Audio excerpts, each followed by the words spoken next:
We see the sprawling penthouse buildings rising over Connecticut's quiet skyline. Designer logos gleam on quilted leather handbags. Maserati keys flash for the camera like trophies.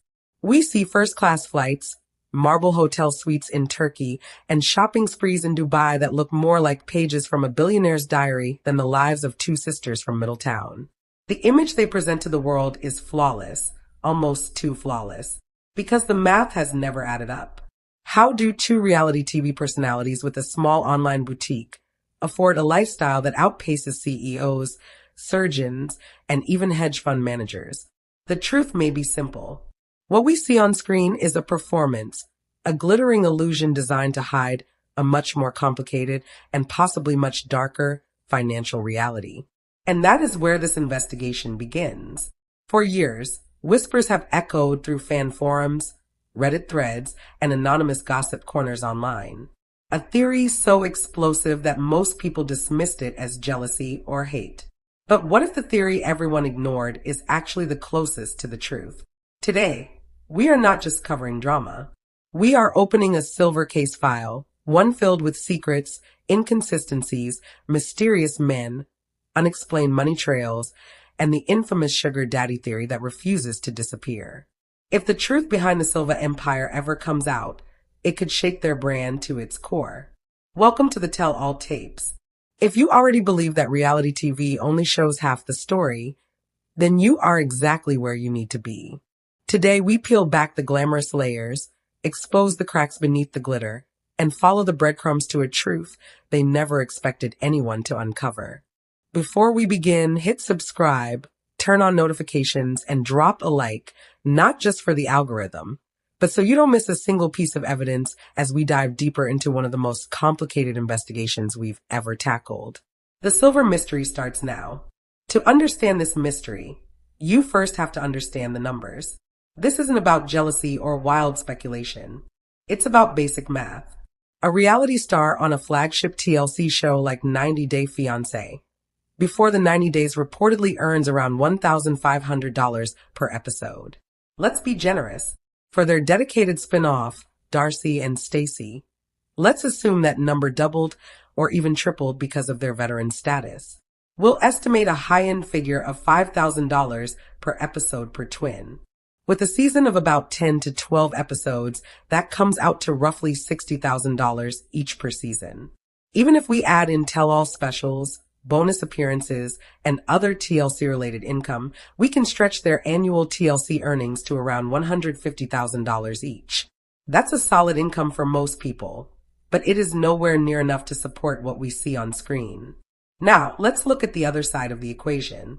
The twins live in a high-end apartment building in Connecticut where identical units rent for anywhere between $7,000 and $10,000 per month. That alone is over $100,000 a year in rent. Then there are the cars, a Maserati, an Audi, and others. Whether leased or financed, the payments on these vehicles could easily total $30,000 to $40,000 per year. And we haven't even touched the clothing. The twins are rarely seen without at least one high-end designer item. Chanel, Louis Vuitton, Christian Louboutin, Balenciaga.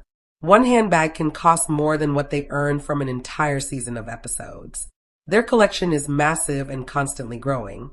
A conservative estimate for clothing, accessories, and jewelry would place their annual spending in the high five-figure to low six-figure range. Then there is the ongoing pursuit of physical perfection. Trips to Turkey for full-body cosmetic makeovers, veneers, fillers, threads, extensions, and constant maintenance. These procedures are not one-time expenses. When you add surgery costs, international travel, recovery time, and follow-up care, a single high-end cosmetic trip can cost more than $50,000 per person. And they do this repeatedly. Add in vacations to Miami, Los Angeles, and Dubai, some of the most expensive destinations in the world, and their yearly spending becomes impossible to ignore. Conservatively, their documented expenses exceed $500,000 per year. Realistically, that number could easily reach $750,000 or more. So let's look at the gap.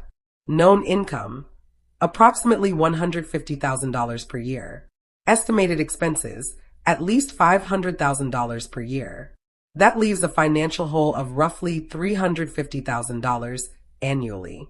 So where's the money coming from? The official explanation is House of 11. The twins launched House of 11 in 2010 in memory of their brother, Michael Silva, who passed away from cancer in 1998. The story is emotional and sincere, and the intention behind it appears genuine. On the surface, House of 11 is a fashion and lifestyle brand. But when you examine it as a business capable of funding a multi-million-dollar lifestyle, things start to fall apart. For years, the website struggled with consistency. Items were frequently out of stock. The product line changed often. Many items appeared to be sourced from wholesalers and sold at marked up prices that made them difficult to compete with in the fashion market. The branding positioned itself as high fashion, but the prices often exceeded fast fashion competitors while delivering inconsistent quality. Customer reviews have been mixed, with many stating the products were not worth the cost. More importantly, where's the footprint of a brand generating millions in profit? Influencer-led brands like Schemes and Fenty are everywhere.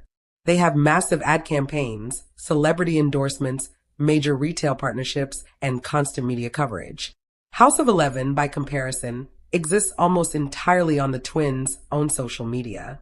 There are no large advertising pushes, no major retail deals, and no credible indicators of massive revenue. Could it make some money on a small scale? Yes. Could it generate enough profit after production, shipping, marketing, and taxes to fund more than $500,000 in personal spending every year? The evidence strongly suggests no. At best, it appears to be a passion project. At worst, as some darker theories suggest, it may function as a convenient explanation, a clean, packaged answer to the question everyone keeps asking. What do you do for money? If TLC isn't paying for it, and House of 11 can't support it, the financial gap remains. And it is in that gap that the rumors began. Whispers that eventually grew into something much bigger. According to multiple online reports, a well-known 90-day fiancé blogger, respected for detailed reporting and insider sources, received an anonymous email several months ago. This wasn't a random troll message. The blogger described it as detailed, specific, and written by someone claiming long-term access to Miami's elite social circles. We'll refer to this source as the Miami Insider.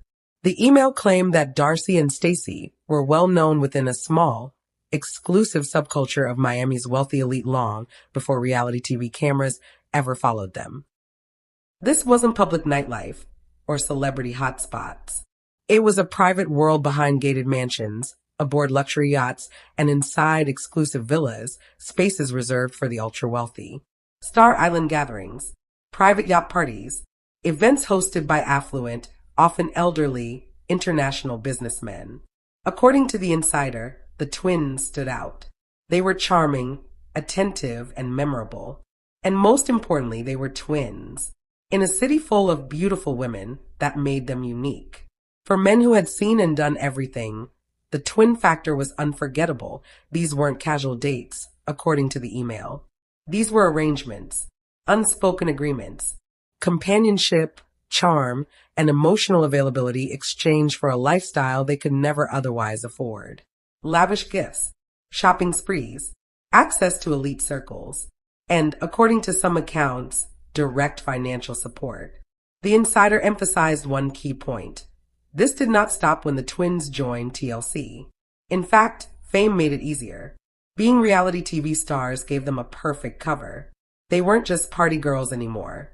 They were public figures. The network of wealthy benefactors didn't shrink. It expanded. It became international. This is where their travel patterns matter. Miami, Dubai. These are not just vacation destinations. They are global hubs for wealth, power, and discreet arrangements. Miami attracts elite figures from the Americas. Dubai attracts international wealth on a massive scale. According to the theory, their frequent and often extended stays in these cities were not just for leisure, they were for maintaining and expanding connections. And that is where this story continues to unfold. They were keeping their network alive. These trips looked like vacations, but they functioned as business excursions. Then there is Dubai. Over the last few decades, Dubai has become the global headquarters for extreme wealth. It is a place where money from Russia, Asia, the Middle East, and Europe converges. The city is known for unmatched luxury and, just as importantly, discretion. What happens in Dubai stays in Dubai. The twins' trips there followed the exact pattern described by the Miami Insider. Luxury hotel suites, brand new designer wardrobes, carefully curated social media posts. According to this theory, these trips were not leisure at all. They were pilgrimages to the center of their financial empire. This is where they allegedly met their most important international benefactors, far from American media, far from TLC cameras. What the show presents is a sanitized, tourist-friendly version of these trips. Shopping, dune buggies, fine dining. What we never see are the private penthouse meetings, the closed-door yacht parties, or the financial arrangements that are said to fund the entire experience. If this theory is true, it changes how everything looks. House of 11 is not a real business. It is a prop. The travel is not for pleasure. It is for work. And the entire strong, self-made boss chick brand is the most successful product they have ever sold. It becomes a carefully constructed story designed to hide a truth they believe their audience and even their family would never accept. In this version of events, they are not just reality stars. They are the architects of a complex, multinational financial system built on discrete agreements with a small circle of wealthy men. So where do Florian and Georgi fit into this? To a casual viewer, their story is simple. Two foreign men fall in love with American women, navigate the K-1 visa process, and struggle through marriage and cultural differences. But under the benefactor theory, their roles become far more complicated and far more tragic. The idea suggests that both Florian and Georgi had at least some awareness of the arrangements funding the lifestyle they were drawn into. They didn't enter a normal relationship. They stepped into a business model that already existed. Think about it. Florian was a model from Albania. Georgi was a massage therapist from Bulgaria. Both came from countries with limited economic opportunities. Suddenly, they were living in luxury apartments, driving expensive cars, and surrounded by designer goods beyond anything they could realistically afford. According to the theory, the first unspoken agreement was simple: complicity. They would enjoy the benefits of the Silver Empire, and in return, they would play the role of loving, devoted partners for the cameras and for the public. In many ways, they were the most visible accessories of all. Their presence made the twins' lifestyle appear normal. It created the illusion of traditional romance and domestic life. It distracted viewers from asking hard questions about where the money came from. But deals made in secrecy rarely survive the pressure of everyday life. And this is where the system begins to crack. On screen, we are told that the constant fighting, tears, and accusations are about love, trust, and communication. But what if they're not? What if the real conflict is financial and contractual? Let's look at Georgie's story with Darcey. From the beginning, there was one constant issue: money. Darcey and her family repeatedly accused Georgi of being a gold digger. They claimed he wanted a green card and a luxury lifestyle without contributing financially. The narrative was clear. Darcey was the successful boss woman. Georgi was the broke man trying to benefit from her success. But the benefactor theory flips that story completely. What if Georgi's frustration was never about not having money, but about other men having it? Think about the intensity of their fights. They were rarely about unpaid bills. Instead, they centered on control, power, and secrecy. Georgi often appeared confused, angry, and emotionally lost. Darcey would accuse him of not being a real man because he wasn't a provider. At the same time, she was funding a lifestyle no man with his background could ever compete with. According to the theory, Georgi wasn't trying to take Darcey's money. He was fighting for a place within a system dominated by invisible men who truly funded everything. Imagine what that would do to someone mentally. You are the husband, but you are not the provider. Other men are allegedly paying for the home you live in, the car you drive, and the clothes your wife wears. These men are never seen, but their presence is everywhere. In every credit card swipe, in every new designer bag that appears in the closet. They are ghosts inside your marriage. When Georgie stormed off and demanded respect as a man, was he really talking about earning his own income? Or was he expressing the humiliation of living inside a world financed by people he could never compete with? His struggle wasn't about control. It was about powerlessness. He wanted to be king of a castle that already belonged to other, far more powerful kings. This perspective suddenly explains many confusing moments. Remember how Georgie was constantly pressured to buy Darcey extravagant gifts? The gifts themselves were never the point. They were tests. Darcey pushed him to perform the role of provider. Even though both of them knew the money was likely coming from the same system, he felt trapped by. Every purchase was a reminder of who truly controlled the resources. The real argument wasn't, why don't you have money? It was, why can't you accept where my money comes from and your place within it? He was expected to be grateful for the lifestyle while pretending it came from a respectable source that didn't undermine his role as a husband. According to the theory, this impossible contradiction is what finally broke him. Georgie didn't want to be a paid actor in Darcey's show anymore. He wanted to be a real partner. But under the Silver Empire model, that role simply didn't exist. Now let's look at Stacy and Florian. Their dynamic is different, but just as revealing. Florian has always been more passive, more willing to go along with things. For a long time, he appeared content enjoying the benefits of the lifestyle without asking questions. He received a car, designer clothes, and financial security. In return, he played the role of Stacy's loyal partner. He stayed quiet. He complied. And for a while, it seemed like the unspoken agreement was holding. But even the quietest agreements eventually face pressure. As time went on, cracks began to appear in Stacy and Florian's relationship as well. Florian's passivity, which once made him the perfect partner for this arrangement, slowly turned into resentment. He wasn't angry in the explosive way Georgie was. His frustration came out in silence, distance, and emotional withdrawal. He complied, but he didn't feel powerful. And power, or the lack of it, is the core issue in every relationship built on uneven money. Florian knew he was living a life he did not create. He enjoyed the rewards, but he did not control the source. Like Georgie, he existed inside a system where other people allegedly held the real authority. The difference is that Florian seemed more willing to accept it. He adapted by shrinking himself, by staying agreeable, by avoiding conflict. That made him easier to manage and less threatening to the structure holding everything together. This contrast between Georgie and Florian is critical. One resisted, one submitted, and the outcomes reflect that difference. Georgie became the villain, the problem, the unstable one. Florian remained the loyal husband, even when rumors, scandals, and infidelity surfaced. His mistakes were minimized. Georgie's were magnified. Why? Because resistance threatens a system. Compliance protects it. Under this theory, the Silver Twins didn't just choose partners they loved. They chose men who could fit into a very specific role. Men who could be shaped, managed, and presented in a way that supported the public narrative. Love mattered, but compatibility with the lifestyle mattered more. And this brings us back to the cameras. Reality TV is often framed as raw and authentic, but in truth, it is one of the most carefully controlled environments imaginable.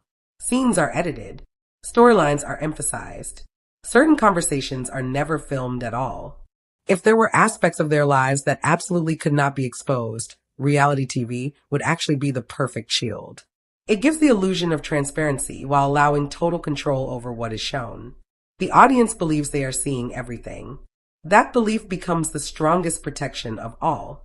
Under this lens, the emotional breakdowns, the crying fits, the repeated declarations of being strong women, all take on a new meaning. They are not just expressions of insecurity. They are reinforcements of the brand. Reminders that everything they have is self-made, earned, and deserved.